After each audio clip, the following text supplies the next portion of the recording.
Everybody, and welcome to episode 119 of the ATL Falcons UK podcast. Aptly named episode, season finished.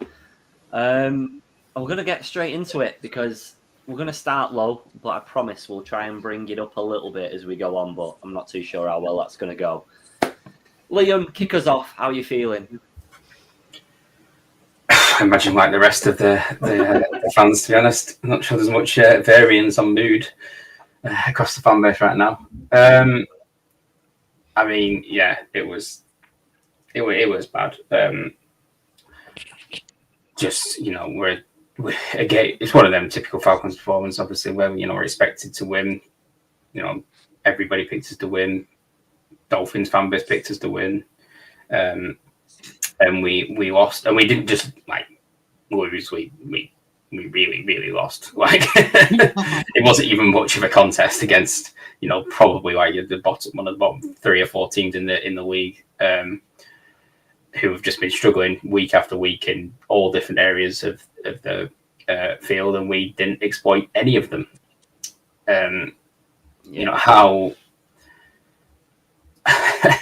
How we managed to accumulate.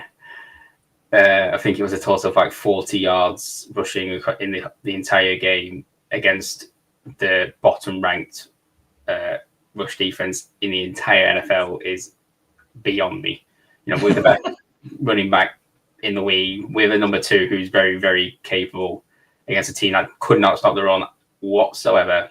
Yeah. Managed to completely shut it down. And I failed to believe that Bijan Robinson has completely dropped off the face of the earth in terms of talent in 1 week. So I'm going to probably put that down to some kind of scheming issue and say that Zach Robinson is trash. How audacious of you to say such a thing, Liam. That is new information that we've never discussed before. Breaking news. Breaking. No, absolutely. There's a lot to unpack. So go on, Mark. Give us yours, and then we'll go around the tables. Let Carl go first because I'm about to lose my beard. So Carl, you go before me, and then I'll take a deep breath and then unload. Well, I think we can already make this not child friendly already. I think there's going to be a few. No, don't do that. Let's not do that. Yeah, it was absolutely atrocious. Luckily, I didn't have to watch it all, so that was the one positive of my Sunday. I watched the highlights this morning, seen clips online of some of the plays, the defense. Some of it was running around like headless chickens at times. Like Liam said, how do you go from one of the best 2 running backs against one of the worst defense, but obviously running the ball and that, it's absolutely atrocious. I don't blame any of the fan base blowing up because we do this all the time, and we've been fans for 7 years. Mark's been a bit longer, and Liam's basically hates his life now. So it's hard to say like what else do you say? There was nothing that went right, and anyone who comes out and goes, "Oh, we had a few injuries." Yes, we had a few injuries, but that team should not be getting beat by that Dolphins team with whoever was at quarterback, whoever was on the defense, whoever was running the ball. Didn't make any difference. It was absolutely embarrassing for me. Fair summary. I'm scared about what's to come. I'm out. I am. I'm done. I'm done with this. I can't.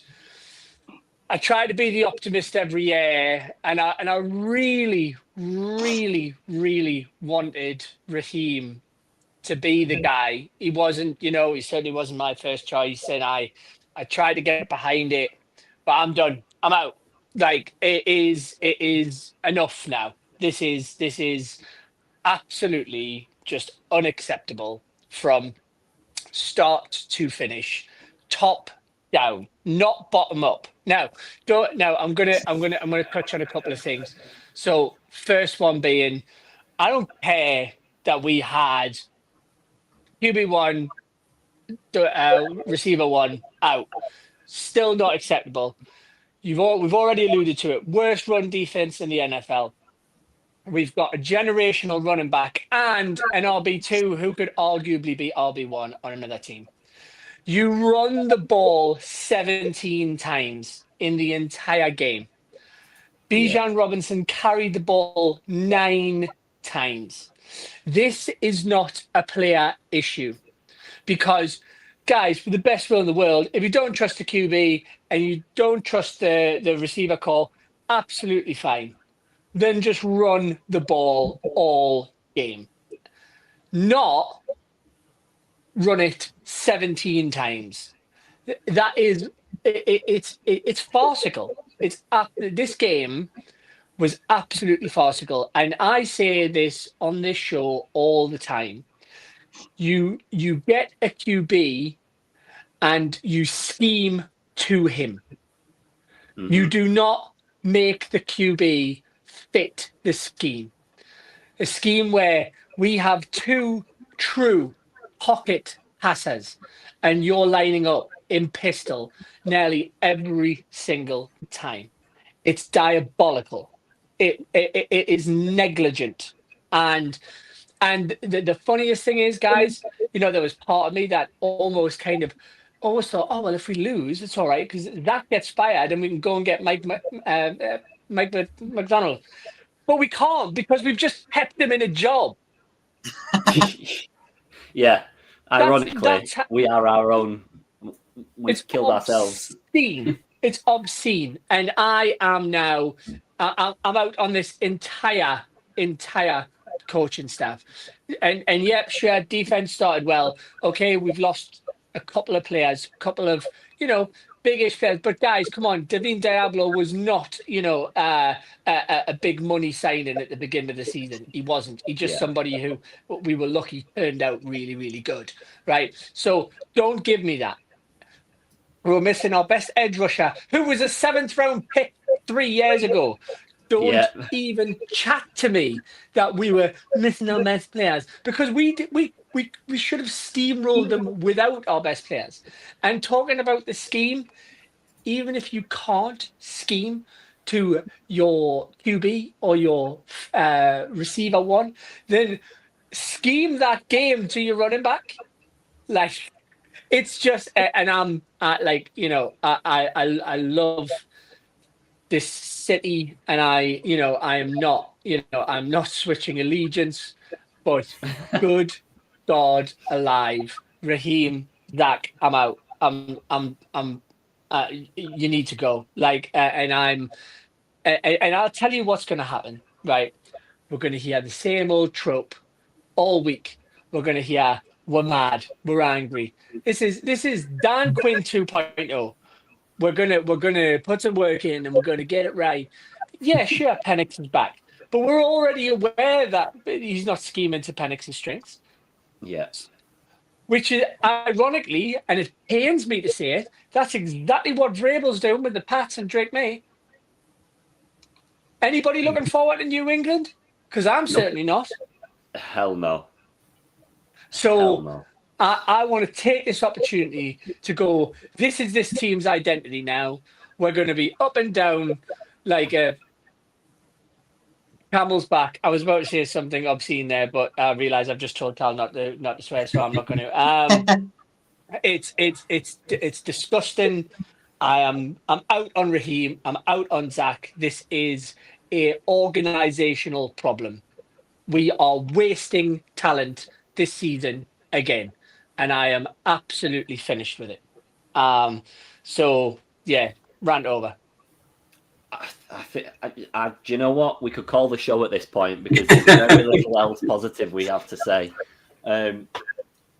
For anyone that's new watching, for Mark to be out on a regime is huge because I'd probably argue that Mark is the most positive fan of the 4 of us. And for them to have dragged him to this position is huge. I went to Wembley sporting a tash in support of Arthur Smith. You did. You like, did. I am not. I am. This is not my normal MO, but I watched those highlights back, and honestly, it was shambolic. So no, Absolutely. I'm done. And don't think I'm going to be placated if you do go out and beat the Pats, because knowing this team will then turn around and lose against the Jets. So I'm this is the identity. This is who they are. This is obviously, they're obviously just trying to do their best to get to 9-8. And shy Baker Mayfield being hit by a satellite falling from the sky, we have no chance in this division now. And we're just, it's just going to be win. Oh yeah, let's all hand out game balls. Let's all give each other cuddles. Next week, awful. Next week, oh, we're angry. Oh, do me a favor. Like there's no hope of consistency, because I don't trust them anymore. And I now understand why our fans stay away from the Bends. Because why? Like what reason is there to believe in this organization right now? Like, it's so bleak, and it's Raheem and Zach Stewart. Mm-hmm. Rant number 2 over. Damn right. I'm going to jump straight into the comments because they are flooding in, all in support of either Mark or exactly what we're saying. So I'm going to skim down on them all. Ironically, this person's username is "Don't worry about it," but we are very much worrying about it. But don't worry about it. Says coaching issue. The way he smiles on sideline and not ripping into players annoys me. Factual information. A lot of the time, you can get away with that when you're consistently winning and you make individual errors. That's fine, but this team needs a rocket somewhere where the sun doesn't shine. Paul, as always, thank you for watching yet again. Evening, fellas. Great sporting weekend all around. Dad's a Dolphin fan. Mum's a Sunderland fan. Yesterday was simply unacceptable despite the injuries. Can we ban Paul from the Yeah, I didn't know he was a Sunderland fan either. I'm sorry, I wouldn't have popped that up if I knew. No, Paul's a Chelsea fan. Yeah. Even worse after this weekend. Got a couple more. Anyone fancy driving Zach Robinson to Oklahoma State? I will They're not gonna want it. on my back. I will set off now. I mean, they're absolute trash, and they're still not going to be interested in him. No, and that's a really bad reflection considering he's currently an NFL coach. Mark, you've got a vote to do it, to be the. Well, I don't know whether it's the. To drive him. But, so Mark to do it, and then Paul's also saying I might try and kidnap him in Berlin. So we'll have to put a tag on Paul, I think, for that weekend, just to make sure we know his whereabouts at all times. Whoa! I hope he doesn't make it to Berlin. Never mind dragging him out of Berlin. He's not We're talking about Zach, by the way, not Paul. We hope Paul makes it to Berlin. So. No, we heard he was a Sunderland fan. And then one more comment before we get back to it, but I will use this as a little segue into my next talking point. In fact, I'll get on the roll first and then I'll jump this in. So, one of the biggest problems that the Falcons have, and has been historically, is Arthur Smith? Jesus. No. I mean, historically, yes. No, but... God.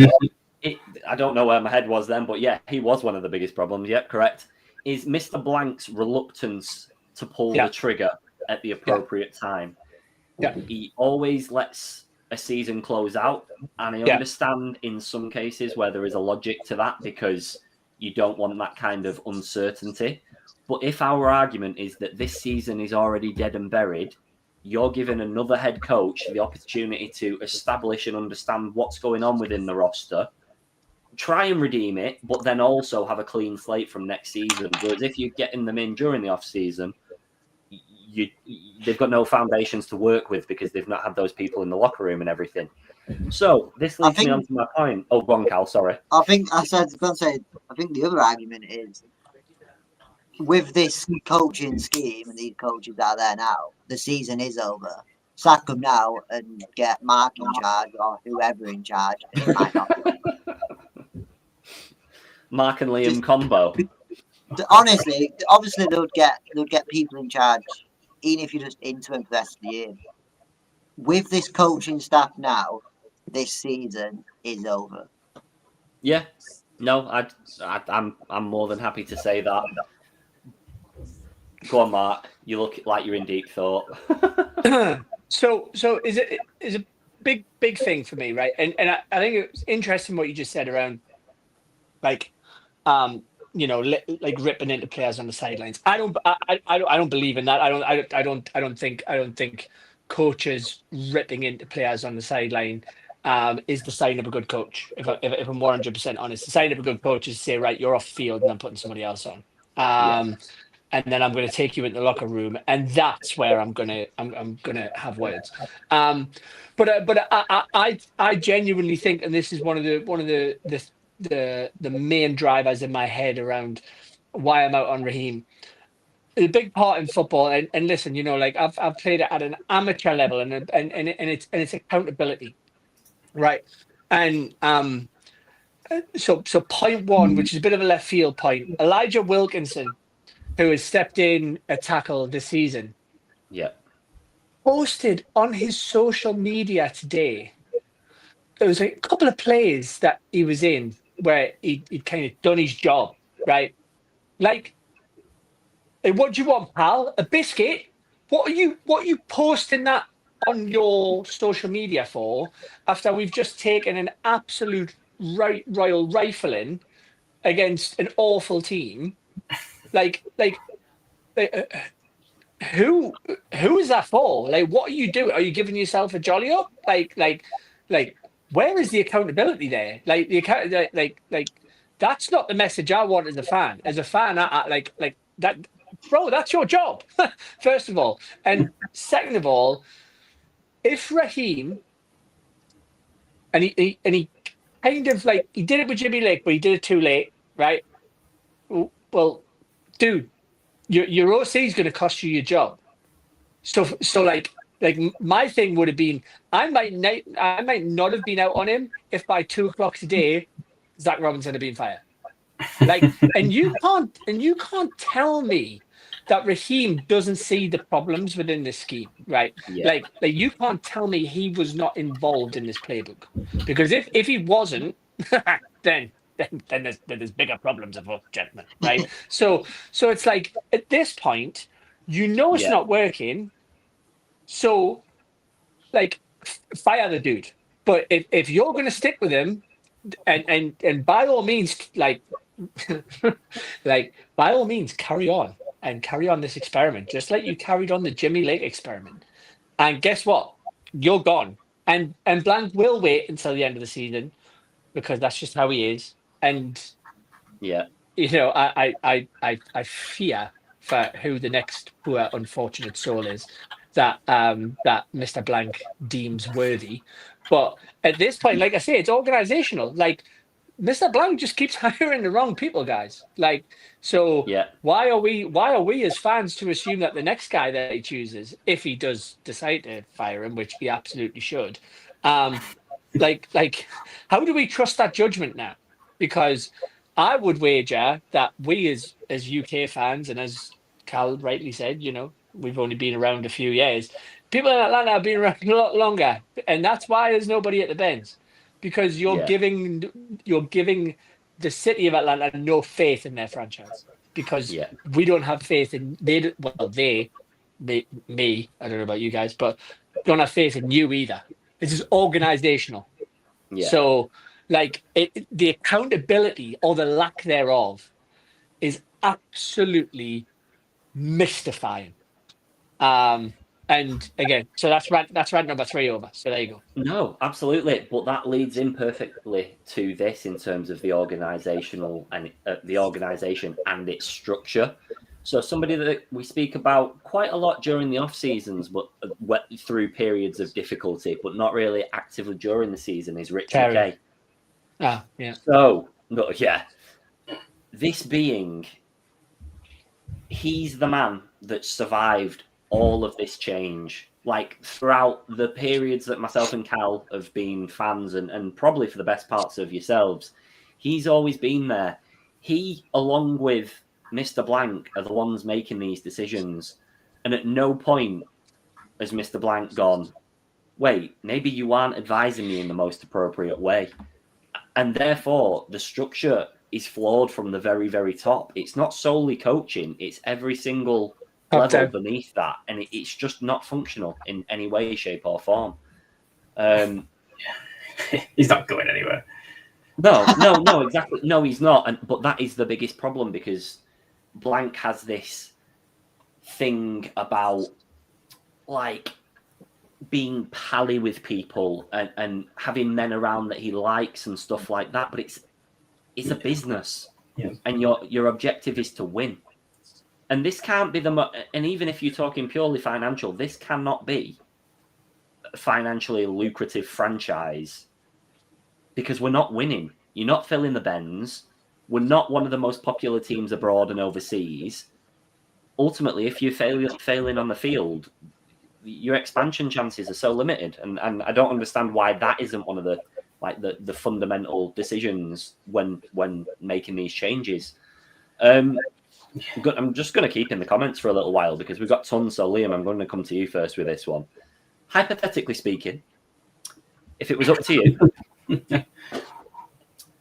who would you interview for the next head coach? Joe Brady, Todd Monken, Mike McCarthy. Take your pick. Lincoln Riley, Steve Sark. Who are you looking at in the market? Not out of just those names, but if you're looking around. I mean, it's tough. I mean, we're not going to draw one of these highly paid young college head coaches getting paid fortunes to Atlanta. Even though, I know it's college to the NFL, it's supposed to be a step up. But in reality, it's not. They're getting paid absolute buckets to run these college programs, and you're not going to come to what's seen as essentially a smaller market because of the, like you say, we don't fill the bends or anything like that, and they're coming from massive college backgrounds, so we're not going to get like your Lincoln Rileys and stuff. No one will probably get them to come out of college. Never mind us. So we're kind of down to those your free agent head coaches realistically, or someone who's been fired in recent years, because a coach who's successful or relatively successful in one of the other NFL teams, what would be the draw coming to Atlanta? Really, I know that we have got a solid roster, but we've got a history of being unsuccessful with a good roster. We don't really have a sort of a direction from the top. Like, we don't really look like we have a plan or a style of the way that we want to kind of be. We kind of chop and change, don't we, all the time? Yeah. Our drafting policy's messy, to say the least. Like, we seem to just have a different draft strategy every single year. Sometimes we're aggressive, and then sometimes we're the opposite, and we don't really seem to know what we're doing. Sometimes we try and get a good free agent. Sometimes we're trying to go for the draft, and we mix that up. Like, we don't. Who realistically are we going to actually draw? Like, with what we've got, because it's a great city and everything, but it isn't one of the bigger markets in the NFL. No, to the other teams. That's just factual.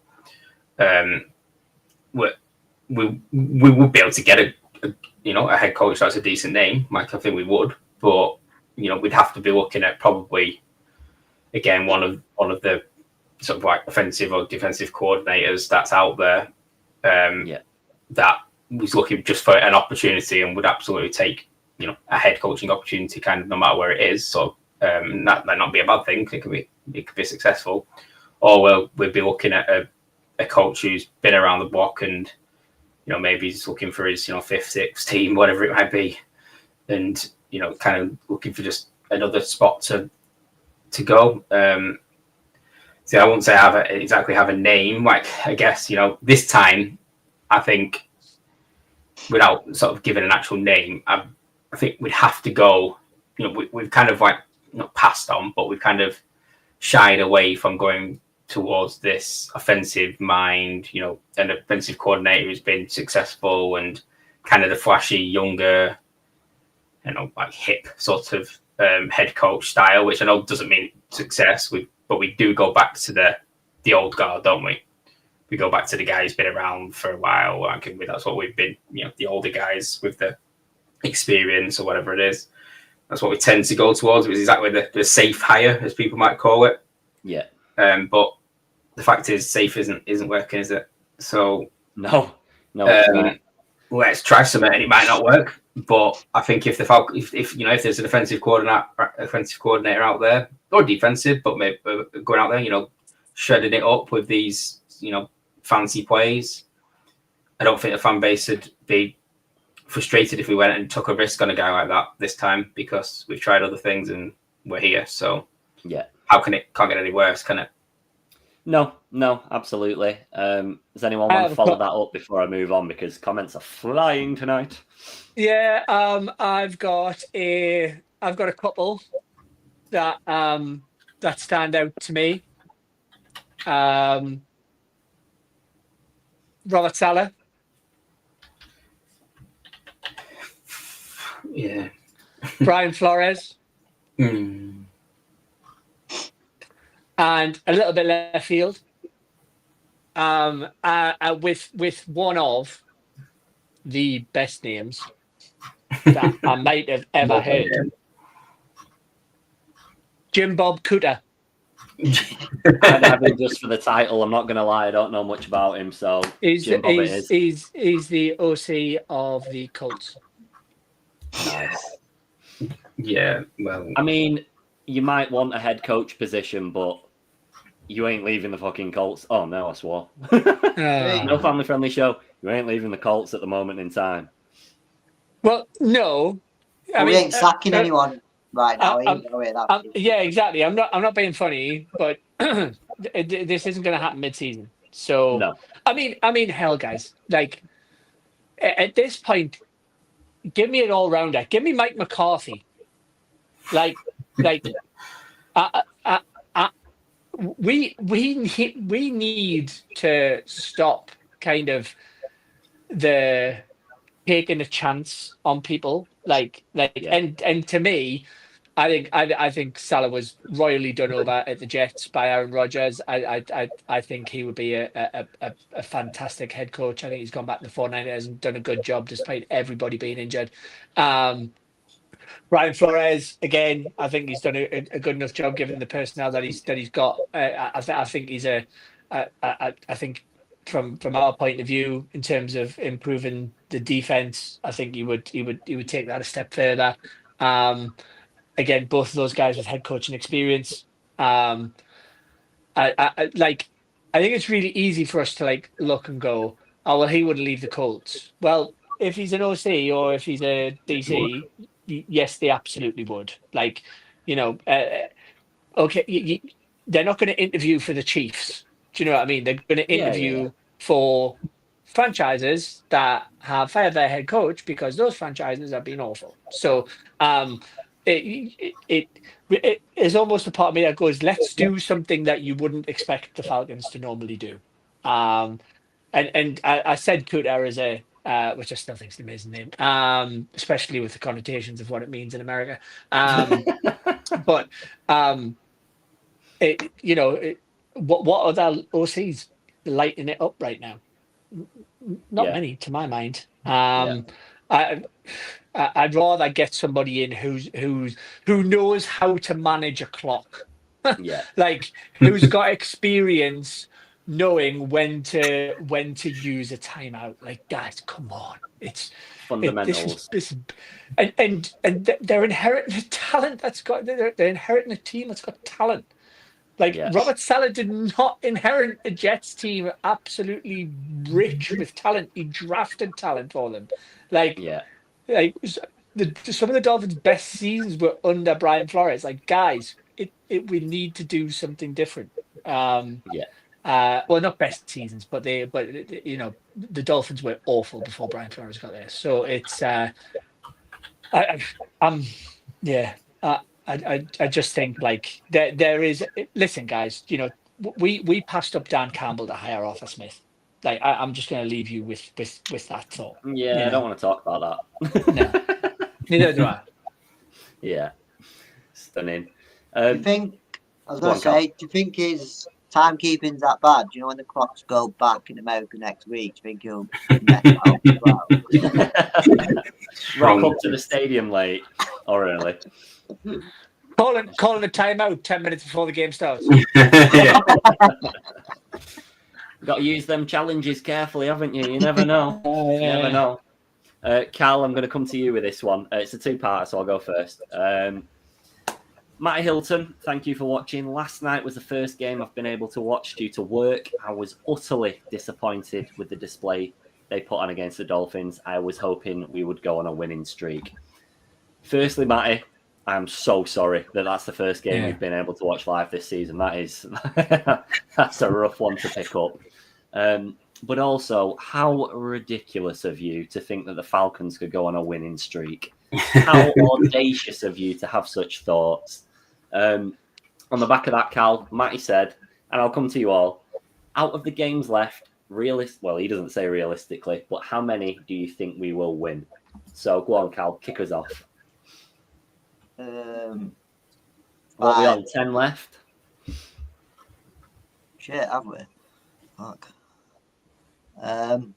Guys.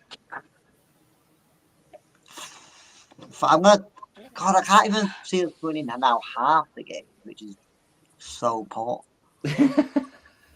But we should we got the Jets, and I know they won yesterday, but they're still trash. The Dolphins are trash. The Saints are trash, and we've got to play them twice. Let's do a quick fly through. I'll just say win or loss to each of the games that I read out, and then we'll get a judgment off that. So Patriots, all Loss. three of you. Loss. Stunning. Colts. Loss. 100%. An absolute murdering. Like it'll be not attending the game. Smashed. Panthers. Lost. For God's sake. No, I think we win that one. Okay. Saints. Ain't. Yeah, we'll win. I think we'll win. We've got it. We'll win that. Okay. Yeah, Jets. Win. I think we'll win. Okay. Seahawks. Loss. Yeah. Bucks. Loss. Cardinals. Win. Loss. Win. Rams. Loss. And then Aints to finish the season. We'll beat them twice. Yeah. Got 4 wins. There you go. Okay, so Cal, you reckon we're sitting at like 7 and 10 come the end of the season or something like that? Slight more optimism, but I don't think anyone had us over 9 wins then, I don't think. Which is a staggering, maybe 10 at a push. But that's a staggering decrease from when we did our preseason predictions. Because we were all sitting in that 11 to 13 range in some cases. But the thing is, Danny, if we finish at 7 and 10, that's pretty catastrophic, right? But realistically, the Carolina game, the Dolphins game, and I would probably argue the first Bucks game, they should have been wins as well. And that's almost the problem, right? Is that this team has managed to surpass our expectations at how inconsistent they've been against poorer opposition. You know, I think the Bills and the Commanders literally must be sitting scratching their head, going, "How? How have we lost to this absolute shower?" And you know, I go back to the accountability piece. You know, maybe there's a bit of a thing here where, you know, we'll try against the big teams, but it's okay. We don't really have to try against the lesser teams because we'll beat them. And that's complacency. And arrogance is what it is. And how long is it going to take before actually this arrogance starts to get humbled a bit? Because guess what, guys? Like, if we had arrogance before, we've got no place of having it now because unless we win out, this is this is a disaster of a season. Yeah, no, absolutely. I mean, I wanted to move forwards, but I think there's too many comments that we can't not address at the moment in time. So let's come away from the playing team and the coaching staff a little bit. I don't want to talk about next week anyway, so let's do it. Yeah, it's fine. There we go. So I've got a few on this, so I'll pop them all up. First one, you need to discuss Terry's drafting. Second one, you need to discuss Terry's whole tenure, not just the drafting. Well, where we sit in, because I'm gonna hold my hands up first and just say I thought this was actually a good draft from what we've seen from the players individually so far. I've not been disappointed. Right. But this year is an exception. Well, is it? I mean, last season none of our rookies played. Yeah, but again, that was a coaching decision. Yeah, and this is kind of my problem is I don't think, I mean, don't get me wrong, there's been some misses, but there's been way more hits than misses for me. We're not utilizing them. That's the like you know, and I know Terry's big on, you know, BPA and stuff like that. Well, that's what everyone says, but he's not, because there's been plenty of times where they've made trades to go and get the people that they want. And, you know, apart from a couple of games this season, you know, Rooks looked like the replacement of Grady that we were looking for. Yeah. By the way, Grady ain't doing very well on the Bears, so, you know, bullet dodge, guys. Like, I don't... Terry, for me, I mean, you can say it's, you know, it's everybody within the organization, but I'm going to put my head above the trench and say it. You know, you can fire the whole lot if you want to, and Rich Mackay probably will fire Terry as a scapegoat. But I actually think if anything, Terry doesn't need to go, in my opinion. I'll take that. Any advances on that? No, yeah, Terry goes straight away for me. I agree with. I don't think his draft has been. I think this year's probably been the best one. But they're only 7 games in, and like 3 of them are injured already. So I know that's not his fault, and I know that's not their fault either. But yeah, I think they're still, because he had such good games straight away. It looked like it was a hit. Still can be, obviously. I don't think it's a bad one. Yeah. Terry doesn't pick the team on the scheme, though, Cal. I agree, but he does pick the head coach, I think, and this was a head coach I don't think many wanted. And I think I think it's been longer. Right? I think he's been here long enough to cement his position, and if we don't go on a winning season this season, which, let's be honest, I don't think we are, I think he's got to go personally because of that. He's not had a winning season yet. Valid. You see the argument. I see Mark's I think there is more pressing issues, but I'm kind of with Cal in the fact that if you want a regime change, rip it up and start again. But Terry isn't the main root of the issues here. Yeah. Again. Well, Arthur Blank can't suck himself, can he? So.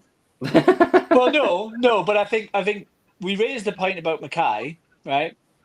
He got Well, obviously, listen, we don't know what, like, who's you know who pushed for Raheem, but I think that the one thing that I will say is just remember that Arthur Blank was the one that had Bill Belichick on his boat, and I know you guys don't follow college football, so I'll help you out.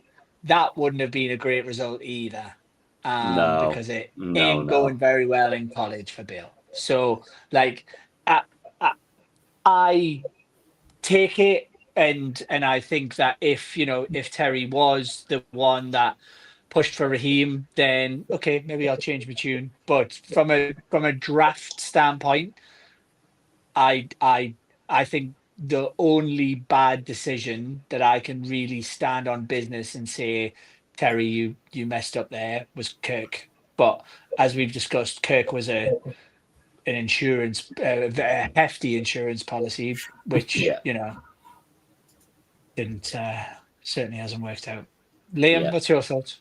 Yeah, I mean, I think just due to the results that we've had and the consistently average to poor seasons, that would sway me enough. But like the whole Kirk thing it would be enough to tip me over the edge to get rid of him. But that was an absolute shambles. I don't even know what we were thinking really. And just I don't think we've our draft have been hit and miss like a lot of teams. I don't think we've had a significantly bad one or a good one. Like we've had some players that have been successful and some players that disappear quite quickly. But overall, I think it's been okay. But I don't know. I just don't feel like we have like an identity. I think is what we lack as a team. I just don't know. I just don't feel like we have so teams get known for things, and I don't know what we're known for. I agree. You want to be a team if you're in an anonymous jersey that you could identify that it is your team from. So let me pose this question back to you then. If we hadn't have had Terry's drafts over the past couple of years, in terms of our main offensive pieces, who what would we'd still be in the same awful scheme? I guess what I'm struggling with what you guys are saying is that if we know Drake's a stud, we know Penix is a good quarterback, we know Bijan is generational talent. Yeah. Hits, maybe could potentially get along with that.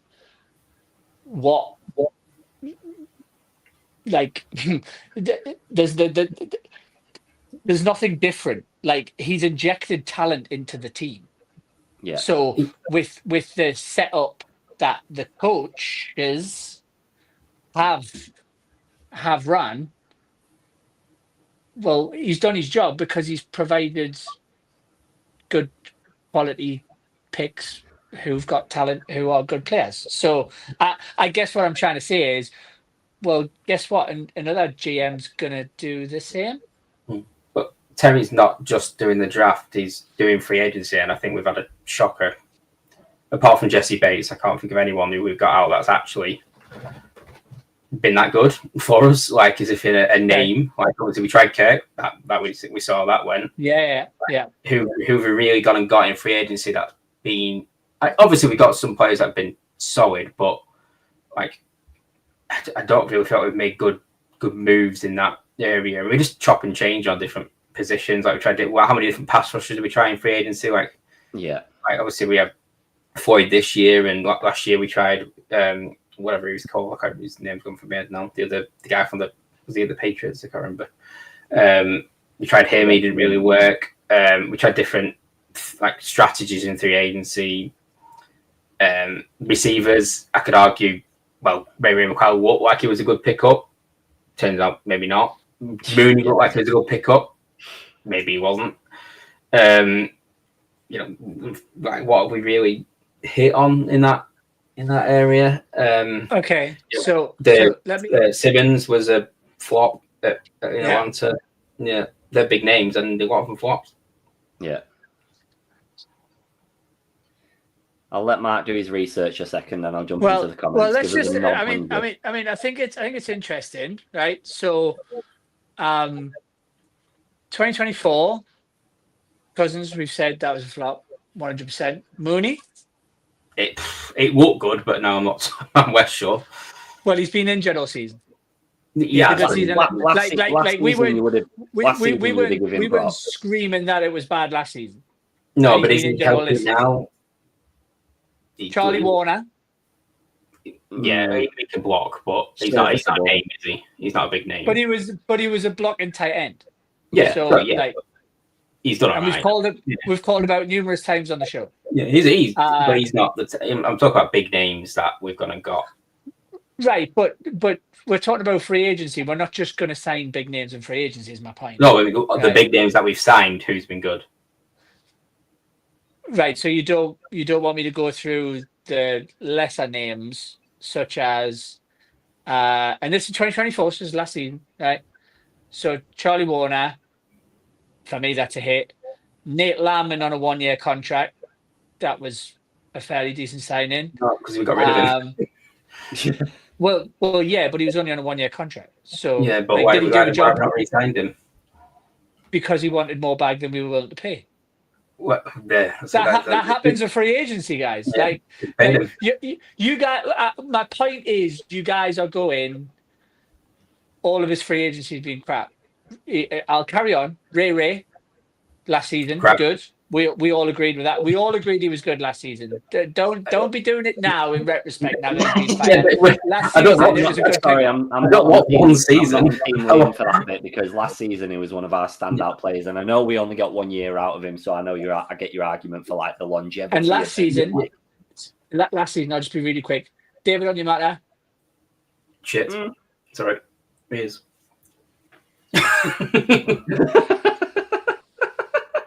Arguably our best DT last year, but okay, whatever. Jesse Bates. Yes, Bates was good. Calais Campbell. I mean, he wasn't. I mean, he was the best in a awful group, but like still decent. And Hayden Ellis. He was good. He's been good. Ellis is a good shout. Ellis is a good shout. So, what about the rest of them? Simmons, Matt Collins. Simmons, rubbish. Matt Hollins, rubbish. Simmons. Judon, rubbish. Rubbish. Hodge. Hodge been alright. Contavious Street. That's not a real person. I just don't know how many big free agent signings that you want. And guys, I'm not being funny. I mean, I came in here with all the negativity in the world, but you are just turning on players here who've had good seasons. I want a free agent that's got longevity. That's like a Bates and Ellis. That's always like as if I don't want a 1 season wonder who then goes and gets drunk and gets sacked, whatever he did. So, yeah, for sure. Neither do I. But what I'm trying to say is that he's brought in players that in free agency, some that have missed, but there's more hits in there than misses for me in the past 2-3 years.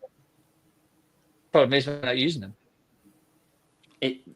This is quite literally the issue, isn't it? Because that is always going to be open for debate because chicken or the egg is Terry getting players that are serviceable for the coaches that he's helping to hire, or are they underutilizing the players that they've wanted and asked for in terms of their expectations? But I don't think we can win this one, boys.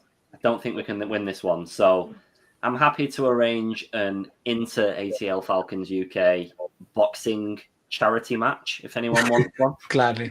But I will jump on to the next bits. Couple more comments and stuff like that.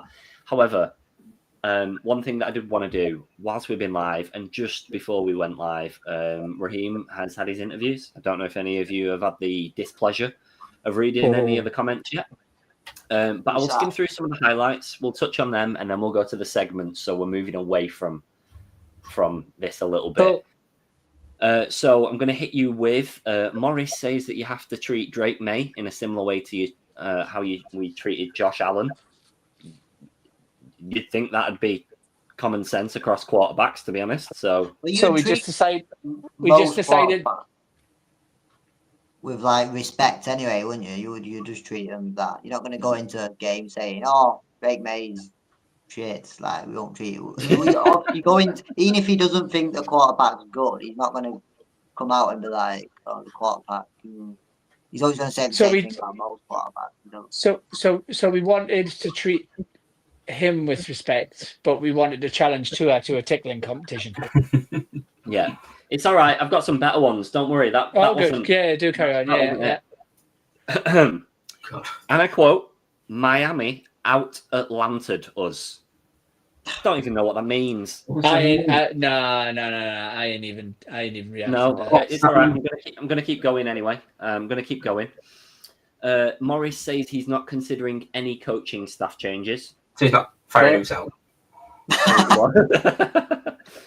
There we go. Oh, this one. No, actually, I'll do one more and then I'll go back to that. Morris says that he was surprised by Cousins' performance because of how efficient he has been in practice and how well he knows the offense. Cousins wasn't didn't that bad. lose the game. Cousins he didn't play that well, but Cousins wasn't the issue that we lost that game. Cousins is going to have a nightmare because every single play he was in 3rd and long because we couldn't run the ball. Yeah. And Correct. Spot on, Liam. Spot on.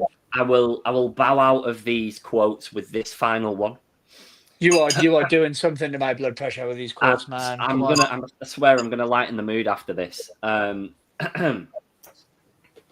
Falcons head coach Raheem Morris on fan frustrations. It's not their job to like us. It's our job to make them like us. Well, he's not doing a fucking very good job of that. Bruh. Fucking hell. It's the most PR'd presser that I've seen in years. The most PR'd, almost as if it's come from the very top. Is he just Nah. basically admitting that he can't do his job there because we're not liking him? So Yeah. So it's Right. our fault. yeah. Like, you know when like that feeling you get when someone's patronizing you. Like we don't want to dislike you. Like No. we don't spend all the money on the merch, and we don't spend all of our, especially as UK fans, right? It's like, staying up sometimes all night watching this rivel. Like, we don't do that because we want to dislike you, you absolute crotch pheasant. We do it because we've chosen this team for some bizarre reason, probably because some cosmic power is trying to punish us for being dickheads in a previous life. And you've got the audacity to go, it's our job to make you like us. Like, we were quite happy to like you from the start. Your problem is that you keep putting your trust in penises who do not know how to devise an offensive playbook. This is not a complicated sport. Like, you can overcomplicate it if you want to. Like, I've seen some playbooks and it's like, oh wow. But like, this is not a complicated sport. And the same with soccer, guys. You just put the ball in the back of the lobster pot. It's even easier in the NFL because there's no goal to aim at. You just got to get it down the field. And again, right. And I'm gonna say this one more time, and I'm gonna say it with feeling. Those quotes you've just read to me, the arrogance is astounding. It is. It's sickening that it's being reflected upon the fans that we're the ones making it hard for the team, is how I interpret that. I will tell you who it sounds like. And at the time, I thought it was a compliment. When we hired Raheem, one of Raheem's biggest biggest cheerleaders was Mike Tomlin. Mm-hmm. And in the past, I've really, really regarded Mike Tomlin as a really good coach, really good footballing guy. And one of my best mates is a Steelers fan, and he has been out on Tomlin now for years. And those responses, those quotes that you've just read out, sound like Mike Tomlin of the past 4 years. Yeah. Apart from he still can't win as many games as Mike Tomlin can manage to shithouse. Yeah. So, I mean, Fraud Watch is coming, but you already know who's going to be on Fraud Watch. So I think I know. fraud. I think I know. Mike Tomlin, ladies and gentlemen. No, I'm joking. So yeah, yeah. I'm so glad you decided to read them out, Danny. Thank you for that. Welcome, mate, because that has just I'm- made for arguably angry. the clip of the season. That meltdown. That's it. That's our show summarized. Yeah.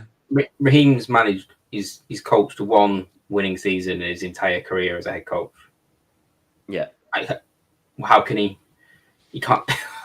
He doesn't have a leg to stand on with all this this arrogant talk. He's got a terrible head coaching record overall. If you add his time in Tampa Bay and us together, it isn't good. So he can't come out and talk like he's got this, like backing behind him of being a success and it's all going to turn around, because he's never ever been successful yet. So yeah, all he had to do, genuinely, all he had to do was just come out as one, fire him, make Zach the scapegoat. yeah. He could have saved himself by doing that. But now they're intertwined. And straight away he would have had, I would say, at least 50% of the people who are not behind him now back behind him. But no. Yeah. He's Kiss my just wrote arse, Raheem, is He's wrote his own P45 basically. yeah. 100%. Whether it's mid-season or after this season, unless something absolutely biblical happens, that's it, isn't it? They out-Atlanted us. What does that mean? Like something like that. He must have thought that's a banger. I'm going to say that in the press conference later on. And you go, who is advising you on these to go into these press conferences? The only thing that I genuinely didn't think he had that level of piss whiffery in him. I really, really didn't. So unless Rich Mackay somehow is writing his press conference statements, I'm astounded. I am. So to lighten the mood, and then we're going to move into Fraud Watch and Rookie Watch, and then do a whip around. Last night I tweeted, comment with things you'd rather do than watch the Atlanta Falcons play football. I'm going to PG these because some are not appropriate. So let's get into it. I'll try not to slip up by reading any inappropriate ones. Things you'd rather do than watch the Atlanta Falcons play football. Give myself paper cuts. Eat Vegemite. Mow a 5-acre lawn with a push mower and no beer. Go to prison. Watch paint dry. Walk on Lego barefoot. Talk to that one family member. You know the one. Have a colonoscopy. Punch myself in the face. Eat Brussels sprouts. Get kicked in the nuts. Shovel something off the ground. I'm not going to carry on reading that. Or pull my own teeth. These are from real humans about what they'd rather do than watch the Atlanta Falcons play football. And that is the PG version. If you want the full list, please find the tweet on our timeline and go and have a read. After yesterday, I'm gonna add one. After yesterday, and especially after them quoting our presser, I would rather take a meat tenderizer to my genitals than watch that game against the Pats. And the PG element has gone, but Danny, I said genitals on purpose because I could have said some words way worse. So it's not. I'd also like to say you and Cal took the swearing. I've got to click the mature content button when I upload later on, so I'll take a hit on that one. I started this train. So there was our light-hearted reflection upon the show. Let's flip the narrative a little bit. We're going to go into our segments before we do a little whip around the league. I realise the show is an hour, so boys, if anyone does need to drop off, please just go for it. I know it's pushing late. However, we've had so much to cover, and I've still got more. But with that being said, we are going to go on to this week's episode of Rookie Watch. Roll the clip. Liam, please take the floor. I mean, I'm just a despondent soul, but I will discuss I'll discuss our rookies briefly. I don't think they deserve the respect to be mentioned, but no, actually they weren't too bad. Like overall, like in terms of if you're going to rank them against everybody else, they all sit nicely in the middle of a veteran cuddle because they're all kind of right in the middle of that the leaderboard. Nobody was terrible. Nobody was good. I think the best rookie was Xavier Watts, just about again. Yeah, but I wouldn't say he was like spectacular anyway because we did get cut up a little bit by Jalen Waddle and co. I think I know I saw this on. I know he's not a rookie as such, but I think JD Bertrand did get shredded. He made quite a lot of tackles, but he did get absolutely shredded in pass coverage. Morris has actually come out in his presser and said that JD Bertrand was not good enough. And I quote, was not good enough. That's the only comment he made, but he doesn't do that very often. So no, yeah, he didn't have a good time really out there. Yeah, I mean, other than that, I mean, nobody like. I think James Pierce Jr. had a tackle, and I think he had a QB hit. Yeah, he had a QB hit. I think at some point, and that kind of boosted him up, which was not too bad. Did it like nobody was bad in terms of the rookies, and it's been the same all season really. It's been rare that they've been kind of down there in terms of stats and grades and so on. So I'm not really too concerned about what they're doing, but they're in a team that's struggling overall. So I don't think they're going to have a chance to shine, I'm afraid, because even though that defense has been, we were the second ranked or third ranked defense or something overall before last night. We were, yeah. And then we got, torn up by a guy who's basically got a gammy eye and a visor, who's been having a shocking time. Decided that this is quarterback stuff is really easy when you play these guys. So yeah. It's we kind of embarrassed ourselves there a little bit with that. Yeah. Any positive rookie stories for us or in general? Just kind of lighten the show. I'm struggling if you're asking one for us. I'm really struggling. But in general, I do have a rookie that, again, I've been, as I mentioned, I've been keeping my eye on a few that have been ticking along quite nicely. The one that I'm going to pick out this week is a player that I'm quite happy he's done well because he was one of the draft sufferers in terms of you get a bit of an injury record or you get a bit of the media talking about you in a negative way and you absolutely drop down the draft because he was talked about as a top sort of like 10, 15 pick and plummeted into the second round to a bad team. But he's actually done very well this season. And it's Will Johnson, the cornerback from the Cardinals. Nice. Who obviously was Michigan's star cornerback, had injury issues. Plummeted. He went in the second round. I can't remember whereabouts in the second round, but he ended up going in the second round after being talked about. But he's actually grading very well on pretty much every game. He's a top corner, and he's ranked the 22nd corner in the NFL out of about 150 or whatever it is that I've played this year. So, and Cardinals are not a good team, are they? So, sort of if you're having a decent kit out there with for the Cardinals, you're doing all right. So I think he's stayed fit all season, having a good time.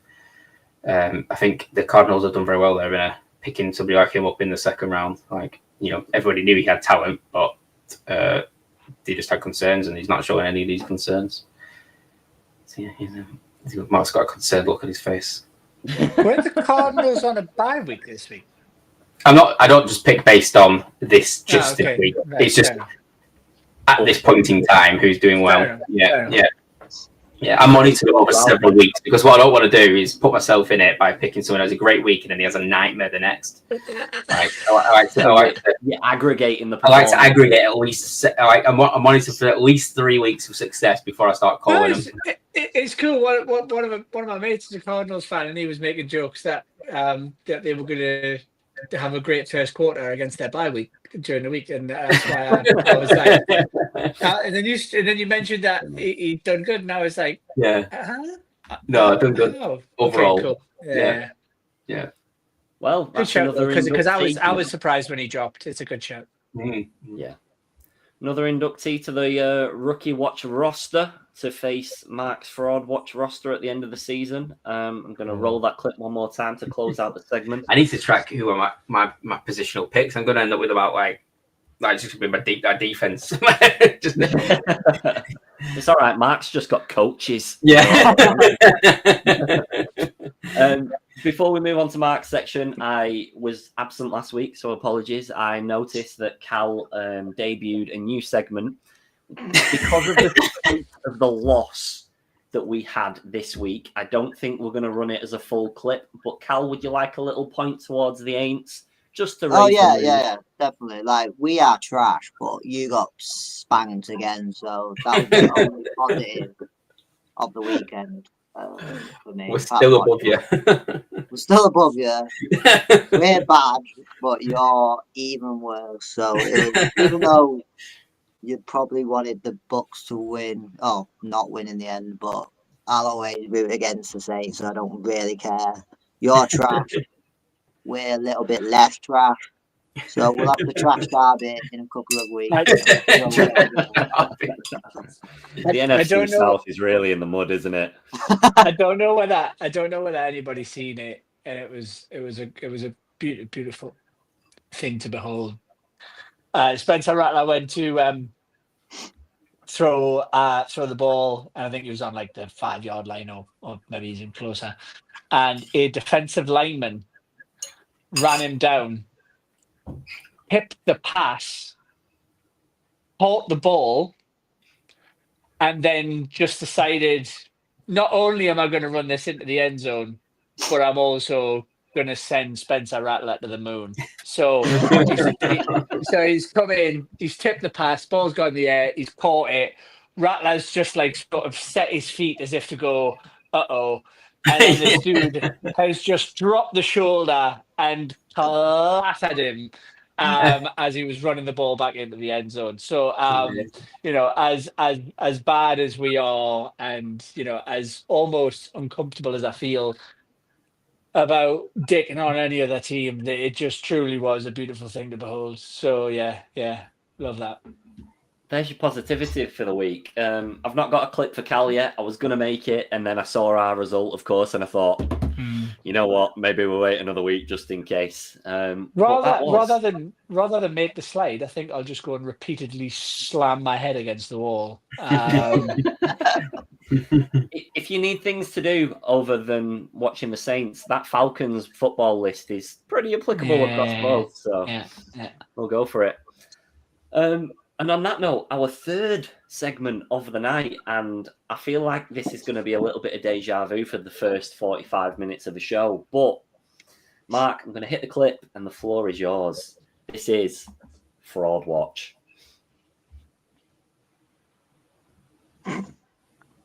Danny, I'm not going to repeat myself. I think I've said all I needed to say. And I don't think anybody will be surprised that the head coach of Team Fraud Watch goes to none other than Mr. Raheem Morris. Not only for his obscenely poor management of this team, but also for infuriating the giblets off me from his amazing quotes in today's press conference. So you can roll the clip again, because I will not be repeating myself. Raheem Morris, you are now on Fraud Watch.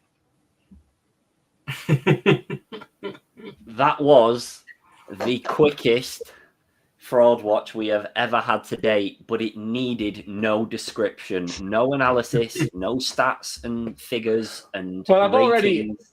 I've already screamed at everybody for probably half an hour of the hour and 10 that we've been on. So not worth tripping over old ground. I've said Absolutely. it. I stand by it, and yeah, piss off, Raheem.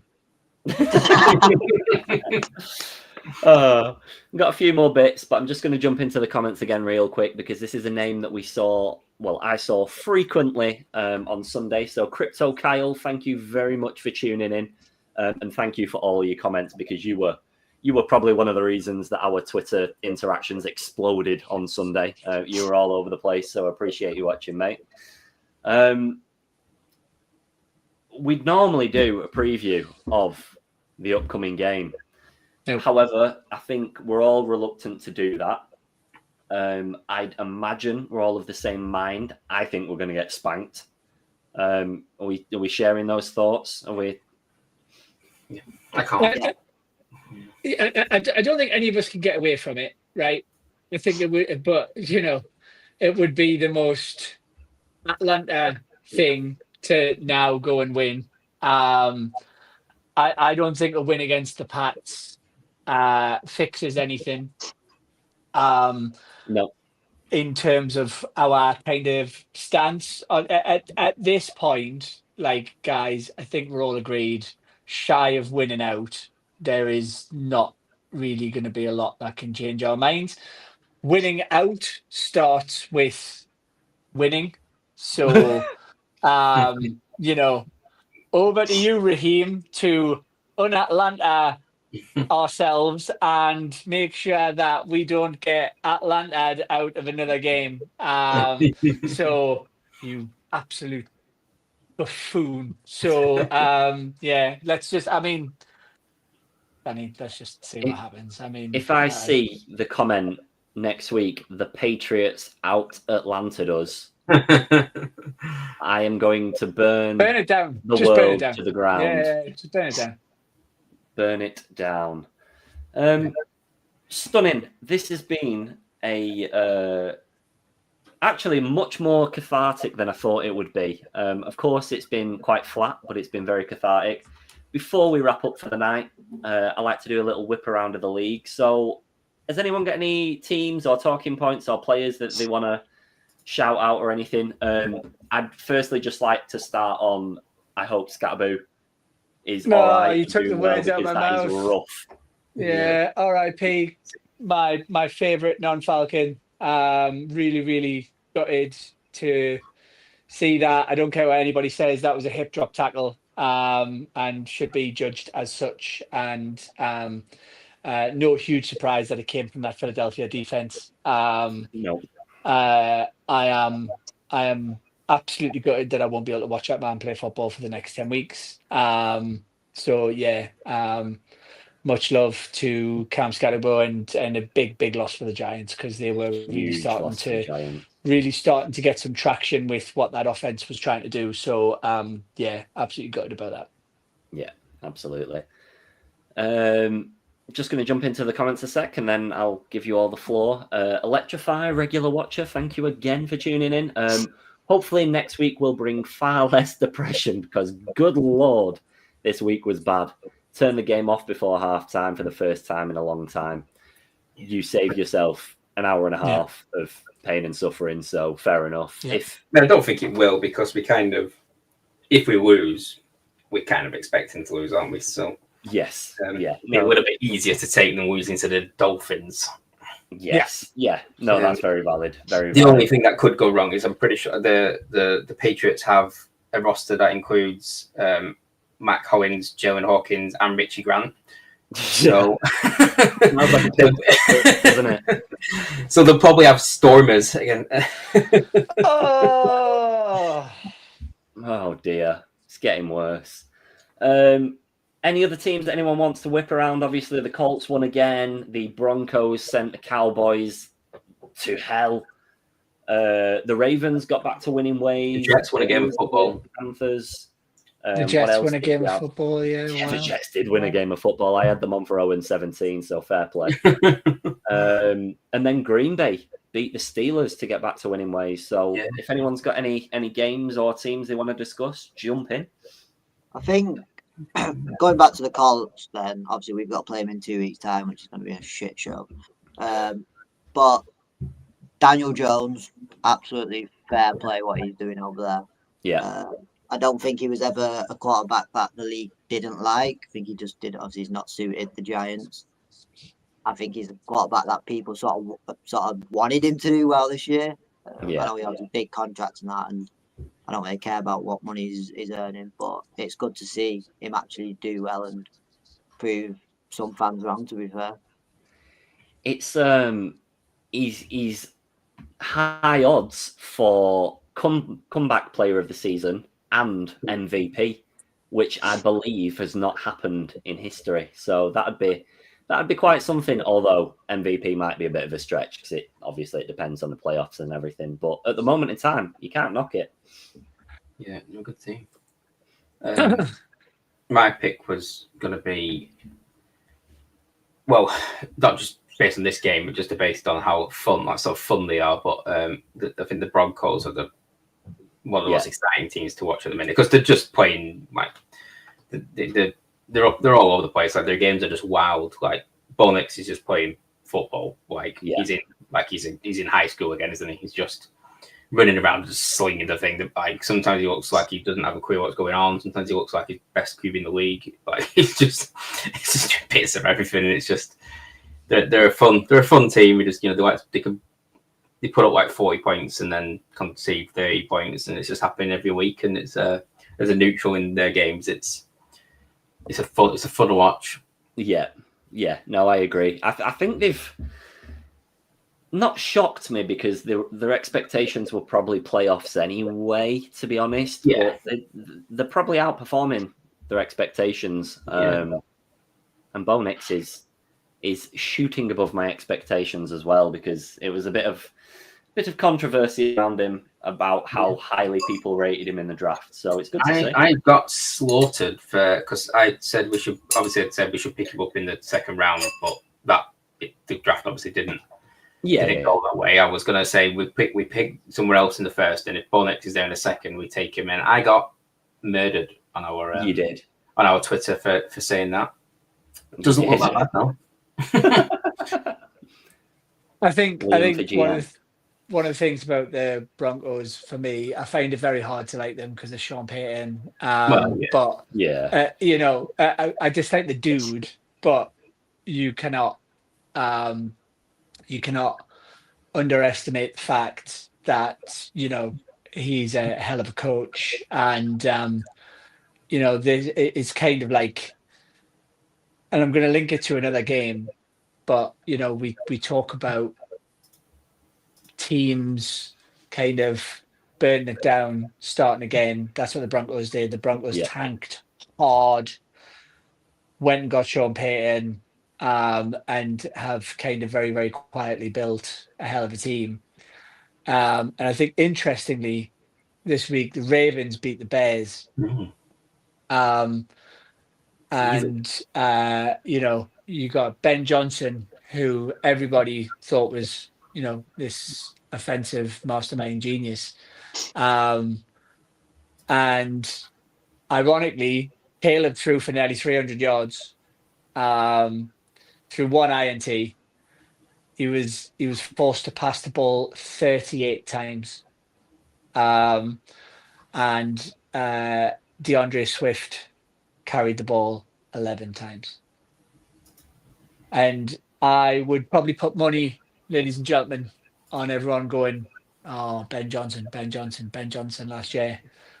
Careful what you wish for. Yeah. Whereas the Broncos did it the right way. So I think it's just a very poignant point given what we've discussed this evening. Absolutely. Little shout out, my final one, to the Packers as well. Me and Cal both had them on for the Super Bowl. They did stutter early in the season, and at the moment in time, they're winning games and they're not even sensational, I don't think. They're just getting the job done. But that's what the Chiefs teams over the last 5 or 6 years have done. They've not really found form until week 12, week 13 sort of time, at which point everyone else is absolutely blown out and they're only just getting to grips with it. And to the point around the Packers, Jordan Love is not some sort of star No. QB. Do you know what I mean? No. They brought him in, they sat him behind Aaron Rodgers, and now he is just one of those kind of general QBs, doesn't make a lot of mistakes, hella accurate. You know, they haven't got any stars in that wide receiving core. Like, Matt LaFleur's done a great job, and fair play to the Packers. I mean, I don't think that Steelers team is as good as their record says it is, but it was still a pretty resounding win against a very competent defense. Yeah, no, without a doubt. Without a doubt. That was my final take. Has anyone got anything else before I release everyone from this group therapy session? Stunning. Nope. Yeah. Right. Everyone, viewers, live or watching back, thank you for watching. 285 people have tuned in at various points throughout tonight. So whether you've watched the entire show or just jumped in here and there, we really, really appreciate it. It's a shame that we have to spend this time together in such a depressing manner, but I hope you've all found it as cathartic as I have. It's been quite something.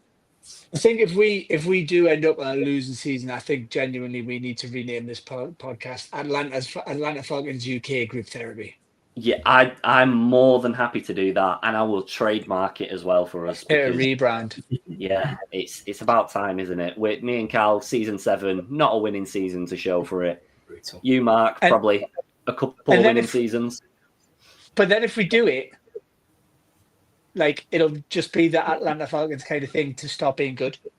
Yes. Yeah. And then we're stuck. And we'll look like negative Nancy's.